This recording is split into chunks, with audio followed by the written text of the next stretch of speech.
শুনা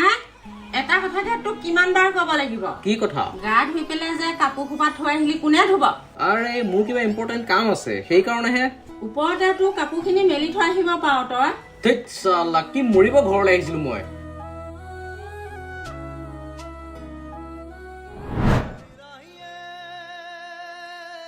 ঐ তই ক'ত যাৱ মই ক'ত যাওঁ সেইটো জানিব নালাগে খালি এটা কথা জানি থ'ব মই এইখন ঘৰত নেক্সট টাইম নাহোঁ তোক মই এনেকুৱা কি টান কথা ক'লো চাকৰি জেগাত আছিলোঁ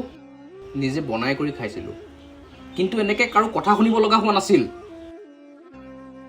তই সঁচাই যাৱগৈ কোনোদিন ঘৰলৈ নাহোঁ তই চাগে পাহৰি গলি আমাৰ অতীত কি আছিলে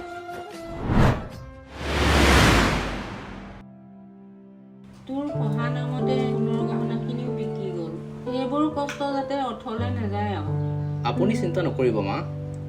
চাব এদিন মই এজন ডাঙৰ মানুহ হ'ম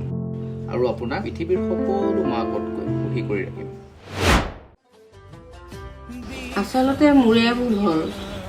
মই ভবা নাছিলোঁ তই যে ইমান ডাঙৰ হলি মই ভাবিছিলোঁ তই সেই আগৰ সোণাইটোৱে হৈ আছিলি কিন্তু এতিয়া তই বৰ ডাঙৰ হৈ গলি মা